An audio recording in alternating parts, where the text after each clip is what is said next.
Okay, and here we are. So I'm here with my friend and colleague, Megan Bliss. She's a functional nurse practitioner, and I'm going to be talking with Megan today about hormones, specifically in the morning, and exercising. So why is exercising specifically in the morning as opposed to other times of the day so helpful for balancing hormones? I'll let you take it from here if you want to introduce yourself anymore, or we could just jump right in.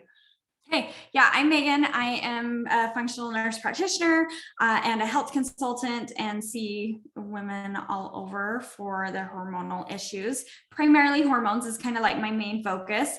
It's my passion because I've struggled hormonally. And so I know what it feels like, but then I also know what being trapped in kind of the conventional model, how it doesn't really, as far as healthcare goes, how it doesn't really serve this specific need for women. Yeah. So that's where kind of my passions lie, and how I like to help women balance their hormones is really dissecting what is causing the issues, and then building from the ground up with healthy habits, including nutrition, meditation, and then movement is also another foundational aspect.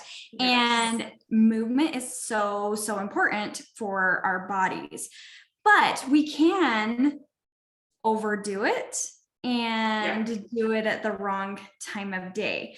It's a fine balance between being completely sedentary and not exercising. And while I am totally a fan of the whole body positivity movement, sometimes it can be taken to the extreme to where I'm not going to abuse my body by exercising because I love the way I am, whatever. But that's really not showing our body respect. Yeah. And We're really designed to move. Yes, we are. And it is one of the most critical factors in lifelong longevity and vitality and health and all the things. Yeah. And it's not even necessarily about losing weight or how you look. It's just the biological effect that exercise has on us. Yeah. And unfortunately, overall health. Yeah. Unfortunately, exercise has been associated with weight loss, and that shouldn't be the primary motivation. It can be a cherry on top once you start leading a healthy lifestyle, but it really shouldn't be the primary motivation for building these healthy habits. So when it comes to exercising, like I said, we can overdo it, and then we can underdo it as well. And timing is also very important. And sorry, I've got my sidekick that is coming in and to say hi. Hi. We're curious. Will you go and find the doggies?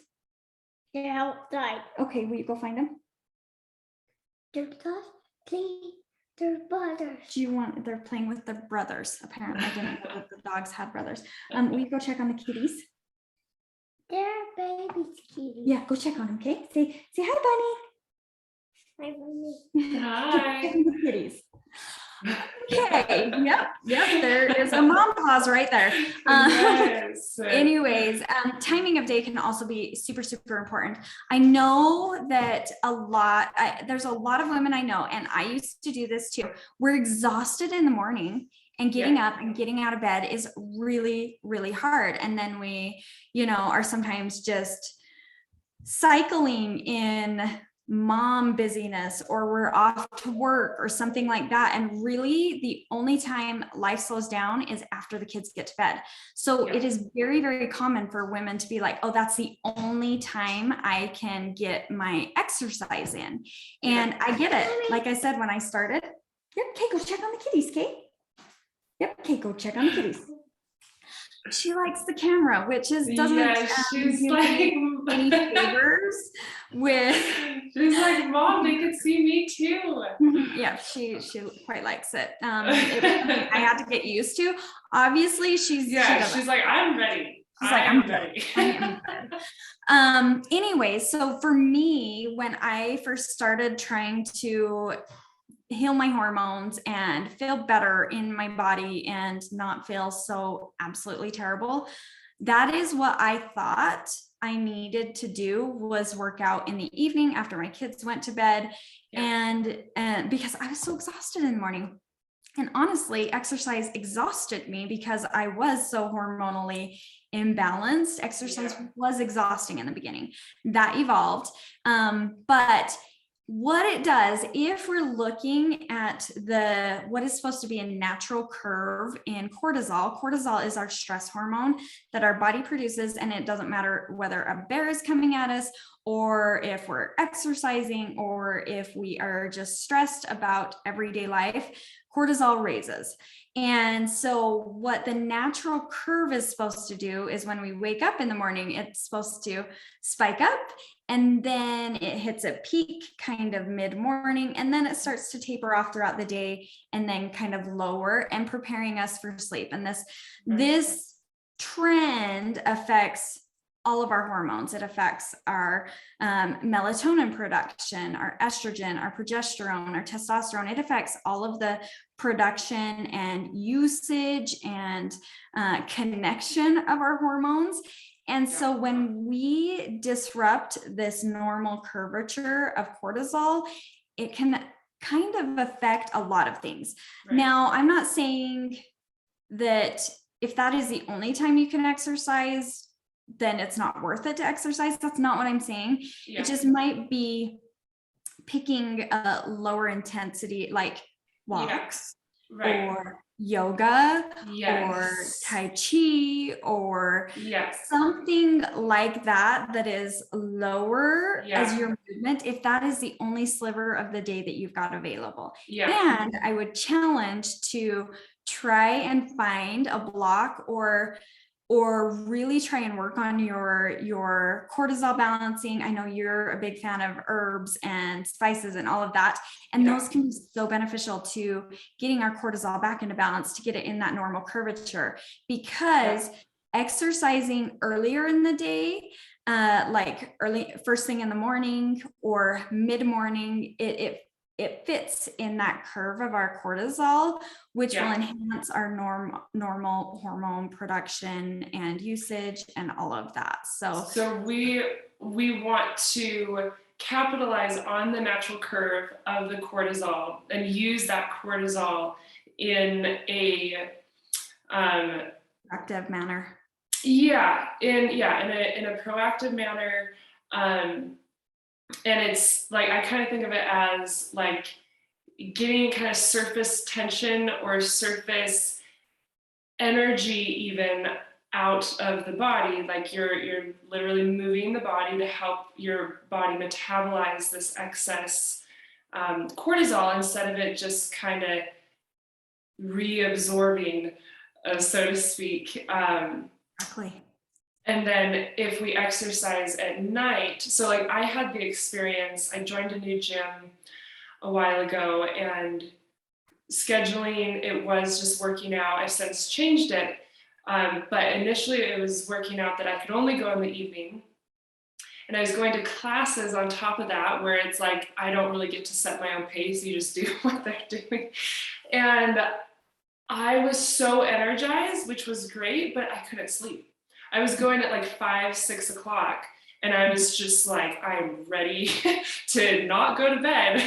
And so I had to switch that. I was like, I can't do that. So is exercising, if you're doing something more vigorous, that's producing more cortisol.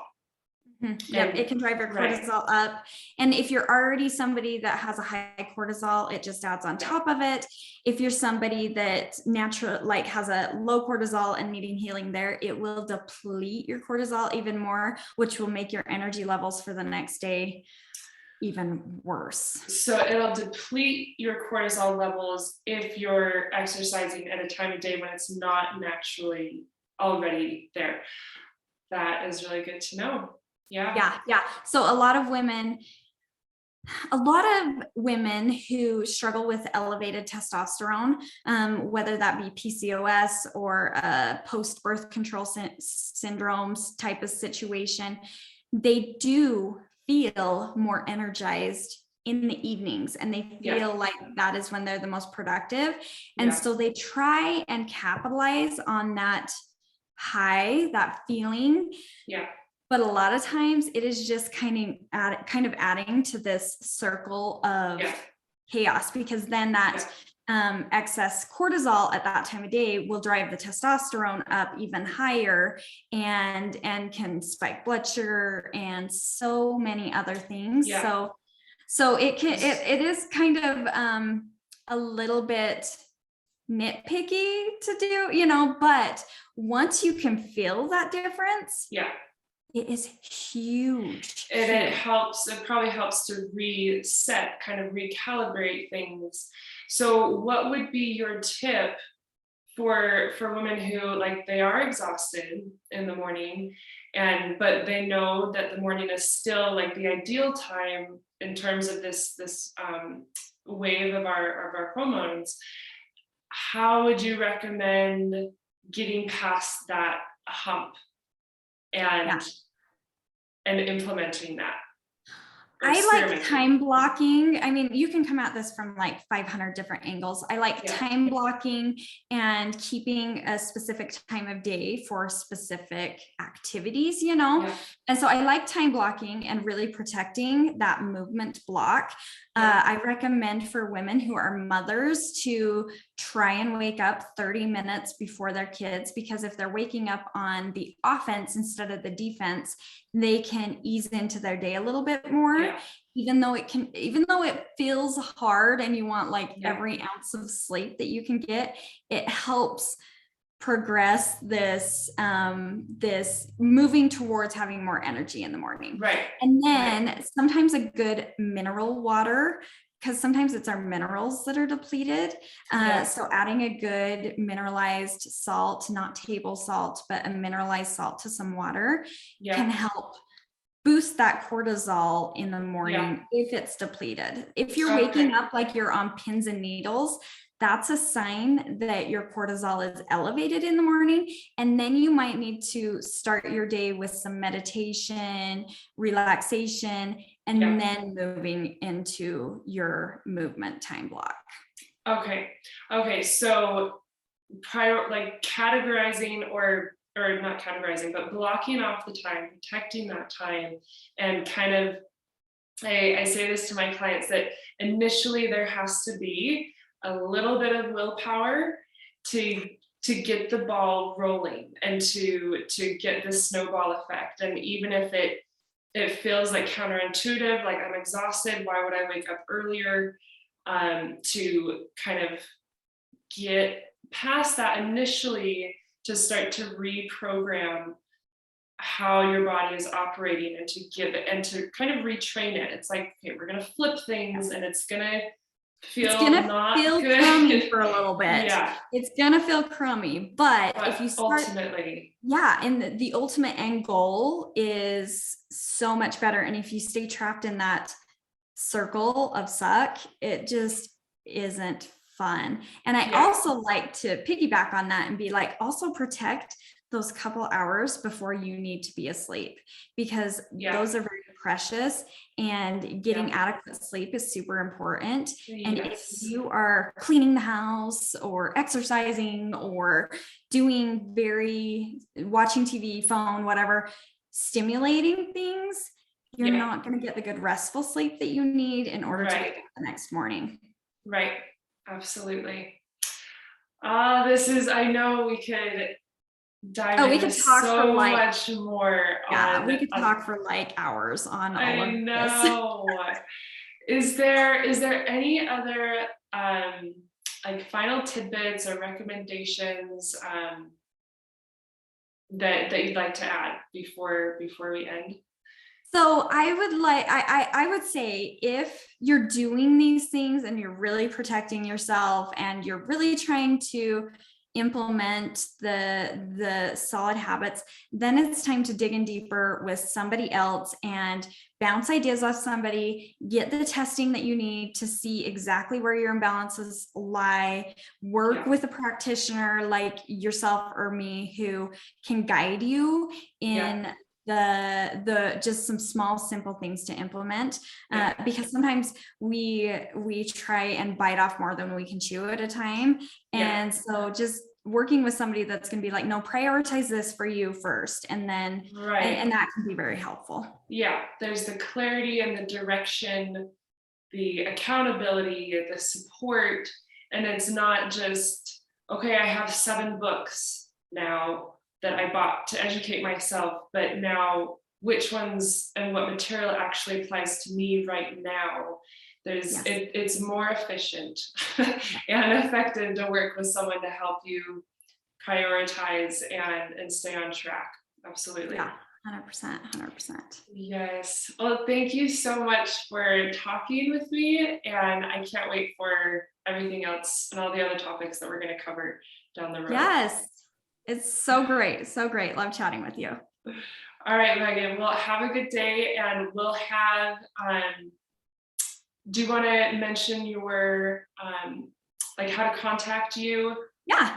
Okay. So I hang out on Instagram and TikTok a lot at Megan Bliss NP in both areas. That's where you can see me on a very regular basis, is both of those modalities. My website is liveblisshelp.com, and you can go and get a freebie, which is a hormone symptom checklist from there.